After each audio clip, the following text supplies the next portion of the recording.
Welcome back, fellow football fanatics, and we have our first upset of the 2023 college football season against a top 25 team. Number 17 TCU falls at home despite being a 21-point favorite to Colorado by a score of 45-42. Colorado swung the points by 24 in their favor, and Sheduer Sanders and Dylan Edwards had a phenomenal performance against the TCU 3-3-5 defense commanded by Joe Gillespie, which today looked like an utter disaster. I'm keeping today's episode short because there are plenty of other teams to react to, and I gotta be honest with you, I didn't watch the entirety of this game. I was focused on the Michigan game and even focused on the Iowa and Utah State game more for a while.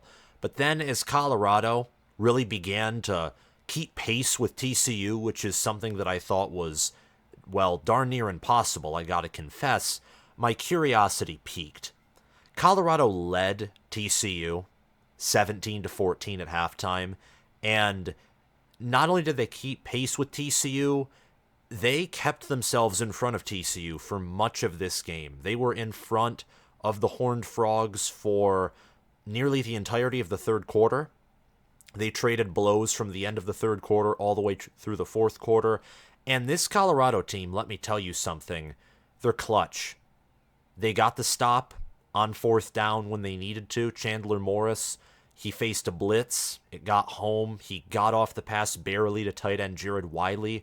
He took it for about 6 or 7 yards on the 4th and 9, and Colorado stopped him. And that Charles Kelly defense, despite allowing 42 points and also allowing well over 200 yards, actually well over 250 yards. They allowed 262 yards to TCU, and the Texas Christian Horned Frogs averaged 7.1 yards per carry on the ground and 4 rushing touchdowns. And Chandler Morris had 2 bad interceptions, but he also had a decent game as well, having a 19-yard rushing touchdown, 2 passing touchdowns, and nearly 300 passing yards against a secondary that featured Cormani McClain, Trevor Woods, and obviously Travis Hunter. Trevor Woods being the star safety of Colorado's secondary, and Travis Hunter not only having an interception, but also 3 total tackles, 1 pass deflected, and over 100 receiving yards. Colorado has some fast perimeter players, some elite,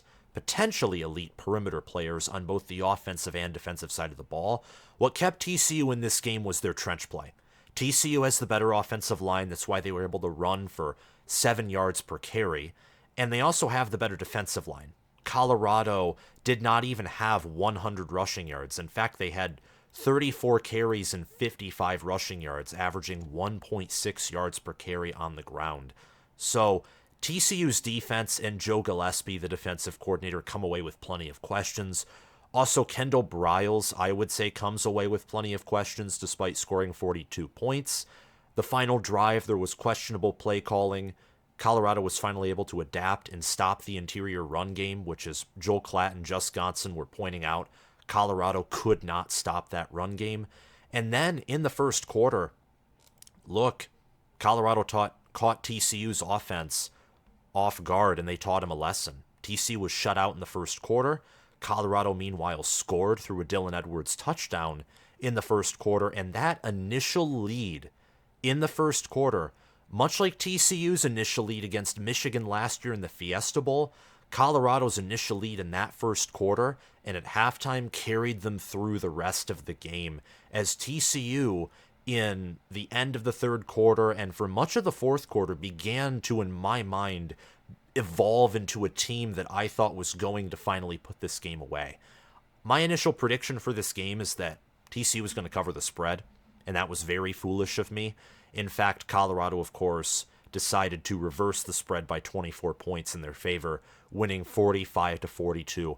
What a game for Deion Sanders, coming in as a total underdog in a hostile environment against the runner-up national champions last season, and coming away with a big win on the road. And now they get to return home, and they're going to face Nebraska next week. Nebraska being a team that just from the looks of their week one performance, is the total opposite of Colorado, where they're better at running the football. They have a horrible passing offense, and their defense is very efficient. I don't know if it's good, great, or just above average yet, but it was certainly efficient and much more impressive than I thought it was going to be when the Cornhuskers traveled on the road to face Minnesota. Sheduer Sanders easily was the player of the game. Of course, Travis Hunter and Dylan Edwards, in my mind, could have been contenders. Dylan Edwards, by the way, 5 receptions for 135 yards and 3 touchdowns. He had a 75-yard screen pass, a 7-yard run in the third quarter, both for scores, and he had a 46-yard pass on 4th and 2, which was the final score of the game that clinched Colorado's win. It was the final score of the game. But Sheduer Sanders set a record. He had a record-setting performance, and he set a record of 510 passing yards in a game for a Colorado quarterback. He averaged 10.9 yards per pass attempt, 4 passing touchdowns, 47 passing attempts, and 38 completions. And he also had 5 carries for negative 32 yards. The majority of those were sacks, though, by TCU's defense. TCU's 3-3-5 had 4 sacks, 7 tackles for loss, and 2 passes defended. TCU, no doubt, was the more talented team. You saw that in their ups and downs.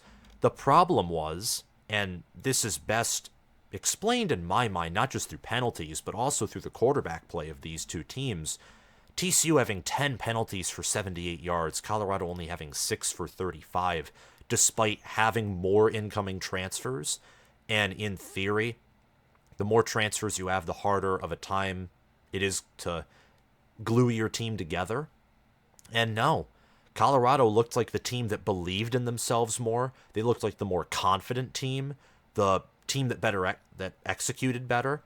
And Sheduer Sanders was just absolutely phenomenal. He had a 200.1 passer rating, completed 80% of his passes, 510 yards, and whether it was to Jimmy Horn Jr., to Travis Hunter, whether it was on first down, second down, third down, whether it was on fourth down to Dylan Edwards, he was incredible. Incredible. And look, it is TCU. As a Michigan fan, and I'm going to react to Michigan versus East Carolina and also Indiana versus Ohio State when that game finishes, either later tonight or tomorrow. And I've been watching a lot of college football today.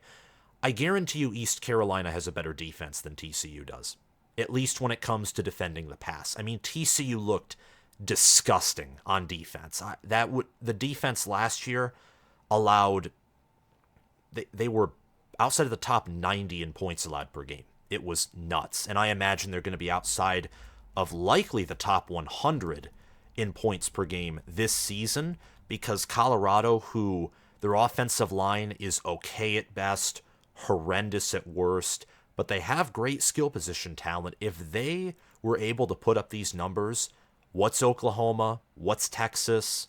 What's Kansas? Kansas State? What are those teams going to do? What's UCF going to do? What's, even dare I ask, what's Iowa State going to do? Or teams that we think about as lowly as we thought in regards to Colorado before they played this game. They allowed 29 points per game last year. They started off allowing 45. So Joe Gillespie and that defense, they have to figure out if TCU, in my mind, wants to avoid a losing season or a very insufferable season for a fan base that's just coming off a 13-1 record. So a bigger step back than expected. But for Sheduer Sanders, massive step forward. There were questions about him playing in the FBS, and rightfully so. And I talked about TCU because this one performance is one performance. We can't overreact to it. Sheduer Sanders had a elite showing in the Football Bowl subdivision, but we have to see him play more defenses and more Power 5 defenses before we say that he is a great or near elite or elite college quarterback. Now, he looks better and is better than I personally thought he was, but we can't overreact because our expectations, or my expectations And many people's expectations were proven wrong. We can't do that. But I think that he's on the right track. A record-setting performance means no matter what happens for the rest of the year, he's in the history books. He certainly has his father's athleticism, constantly escaping the pocket when it collapsed in on him and making plays, directing traffic. He threw for nearly 4,000 yards last year at the FCS level, 40 touchdowns, 6 interceptions, 6'2", 215 pounds. Very impressive quarterback today. And he has great chemistry with his wide receivers. I mean, you can tell that whether it's Dylan Edwards, Travis Hunter, Xavier Weaver, Jimmy Horn, he knows them well, and he knows how to utilize matchups and how to read defenses, and he hit guys wide open.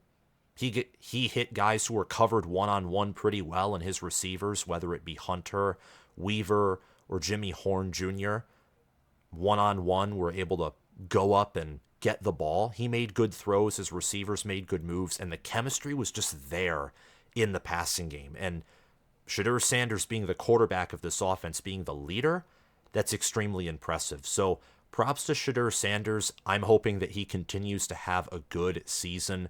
Whenever you put up 500 passing yards in a game, in a shootout where the other team is constantly knocking on your door, you have poise, you have confidence, and you know your team, and dare I say it, you know the opposing team, perhaps better than they know themselves. Sean Lewis drew up a great game plan as offensive coordinator, and Sheduer Sanders executed that game plan to perfection. Now, let's save the best for last, the remaining of our talk about Colorado football today, and jump back to TCU. TCU was put out of rhythm, and they never recovered. TCU lost their second close game. I was about to say first, but the Kansas State Big 12 championship game happened last year. This is the second loss for Sonny Dykes, the second in the 16 games he's coached with the Horned Frogs. The second one, and both were by 1 scores. So maybe TCU continues to do what they did last year, and they play games in high-scoring, close games, shootout affairs, and maybe they come out on the winning end of most of those this season. But the defense looks even worse than it did last year. I mean, Sheduer Sanders arguably had just as good of a game passing or close to it as Stetson Bennett did last year in the national championship game. And Colorado's offensive line is probably half the size, realistically, of Georgia's offensive line. I would dare to say that Georgia overall last year in the championship game probably had better and deeper receiving talent. I know that Travis Hunter, Xavier Weaver, Jimmy Horn Jr., and Dylan Edwards, I believe Dylan Edwards he's a running back, yes. Those are great players, great receivers, and a great running back in Edwards who can catch the ball out of the backfield and move quickly and accelerate. But when you're Georgian, you have Brock Bowers, Ladd McConkey, you had A.D. Mitchell, Arian Smith. Those are even better athletes. And Colorado offensively, outside of the lines of scrimmage, looked just as good as every great passing offense that TCU faced last year under Sonny Dykes, the best being Georgia in the national championship game. And as good as Colorado was in this game on the perimeter from a skill position standpoint, and when your offense scores 45 points, you have to be happy, I don't know if they're a top 25 team yet. We'll have to see. I don't want to overreact after week 1. Certainly TCU is not a top 25 team. Colorado, I think, deserved the win. I think they were the better team. They played on the road in an environment that was packed. TCU's home field was packed. It was a full stadium. A stadium like that, typically by Vegas, that gives you an extra field goal to a touchdown on average. And Colorado defied those odds. They went into Ammon G. Carter Stadium and won by 3. And their defense at the end of the day, despite allowing 42 points, they came up with 2 interceptions and they had a 4th down stop. So there is an argument that while I don't think Colorado's defense is as flashy maybe as TCU's 3-3-5, they certainly were the defense that had the better performances, and he stopped Chandler Morris several times, picking him off twice, forcing TCU to punt a few times, and that interception in the red zone by Travis Hunter was just absolutely beautiful. But Chandler Morris has to be a better quarterback. He does. And that was part of the reason why TCU was out of rhythm, was because Chandler Morris did not have a good day. And we now know why Max Duggan replaced him for the rest of the year after Morris initially started. He needs to improve. The wide receivers need to improve. There were definitely some drops, some near catches, but most of that was on Morris, who often was throwing the ball behind his receivers. The rush offense, on the other hand, has potential, and TCU's offensive line, not many people know this, but they returned both of their tackles from the 2022 season, and TCU had a great offensive line in 2022. They returned Andrew Coker and Mike Nichols, and then they have Tommy Brockermeyer, Marcus Williams in that rotation at tackle. Willis Patrick transferred in from Jackson State, Deion Sanders' old school where he coached at just last year. And then John Lands was the starting center, Brandon Coleman the starting left guard opposite of Patrick. This offensive line is potential. Amani Bailey is the lightning, quick strike running back. Trey Sanders is that power back with a high ceiling. If TCU won the game, I probably would have named Sanders the MVP. He conquered some fourth downs and got 3 rushing touchdowns on the day. I like TCU's run game. I liked the Trey Sanders addition, and he only averaged 3.1 yards per carry. But there's a reason he got the majority of carries today, despite not being the most explosive back and having a long rush of 7, because he's big-bodied, he's reliable, and he's going to fall forward when you tackle him. So a lot of potential for TCU, and they do have wide receiver talent, and Chandler Morris with Kendall Briles and with the talent that Morris has and that we know he has, TCU does have potential, but they have to utilize it. And Colorado caught them. They caught them sleeping, honestly. Either that or TCU was angry. They wanted to show Colorado who was the better team, and in their own emotions and their underestimation of Colorado, they failed. Regardless, it does not look good for Sonny Dykes and his staff in this game. For Colorado, on the other hand, they pulled off the unthinkable. The offense has elite speed. Both teams had 6 touchdowns. Colorado's field goal, 4th down stop, and the fact that they won the turnover battle were the difference in this game. Colorado had only 1 turnover, TCU had 2. Colorado had 565 total yards of offense to TCU's 541, and Colorado had 3 more first downs than TCU did, 30-27. So Colorado was just really the slightly better team in every statistic. Penalties, first downs, total yards, having less turnovers. And if this game was played in Boulder, maybe the Buffaloes win by a touchdown, 10 points, 13, 14 points. The speed of this offense was what really surprised me. I had a friend tell me a few days before this game that Colorado was basically running only RPOs, up tempo, and the reasoning for this is their offensive line is just not good. They don't have any size. They're not very physical. They're not fast either. And you saw that with TCU. They were beginning to win at the lines of scrimmage. In fact, dominate the lines of scrimmage at the end of the game. But Colorado just continuing to abuse a secondary with a plethora of holes, having better play calling, and their secondary being able to limit Chandler Morris, and also Kendall Briles having questionable play calls. All of that combined, and Colorado's quicker start allowed them to win this football game. And it was a phenomenal coaching job by Deion Sanders, having a roster that had far more questions than the Horned Frogs roster did, that had more incoming transfers. There was more to work on. Colorado last year was 1-11. TCU was 13-2, coming off of totally different seasons. And Deion Sanders, from what I gather, isn't the one hyping up his program. It's everyone else because of his magnetic personality. Obviously, he's confident. He has charisma to him. He's not going to hide away. from hype. That's not who he is, and he has a personality, but he's not necessarily been out there saying that we're going to go out and we're going to dominate either. He's been in his own way, just doing the work and scheming, bringing in players that he likes, selectively recruiting. Colorado has not had, either last year or this year, a large commitment of recruits in their high school recruiting classes, and I'm curious to see how they utilize the portal after this year and how their high school recruiting does, both for the 2024 class, the short term, and also future classes in the long term. I think that Deion Sanders and his coaching and what he does in private and not in public have to be given more credit. And of course, I'm guilty for underestimating this team. I thought that TCU would cover the spread. They'd dominate. Maybe Colorado would compete for a quarter or a half, but ultimately TCU's superior size, talent, and what I thought was going to be superior coaching would give them the edge. Not the case whatsoever. The defense came up clutch.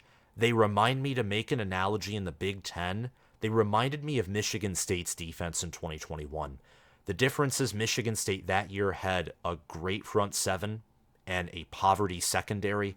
Colorado's defense is a poverty front seven or front six. I forget if they run a 4-3 or a 4-2-5, but they do have a great secondary.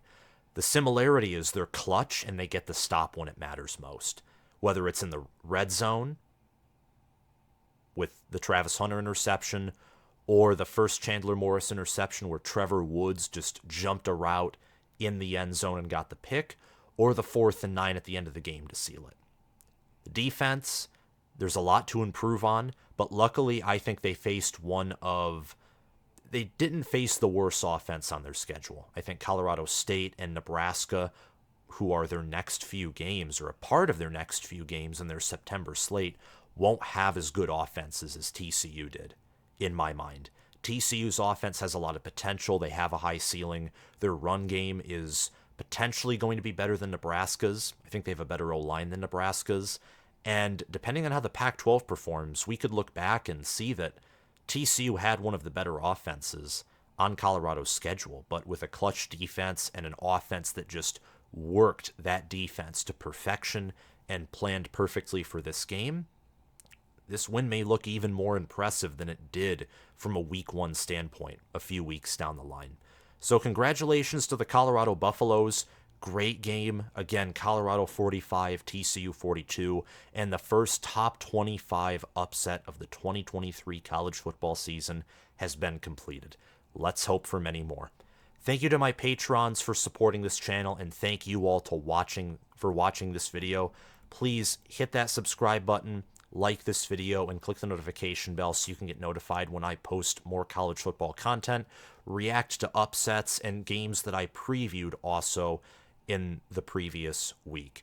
I want to give a special shout out to my All-American patron, Spencer Bringhurst, and my All-Conference patrons, Will Loftus, Gabriel Calendar, and Roaming Gnome. If you recently joined my Patreon and your name is not up here, it will be at the beginning of next week. Thank you guys so much for watching, and if you're curious about my Patreon and want to check it out and join, click the link down below in the description. Thank you guys so much for watching, and I'll see you around. Let's have a great college football season. Bye-bye.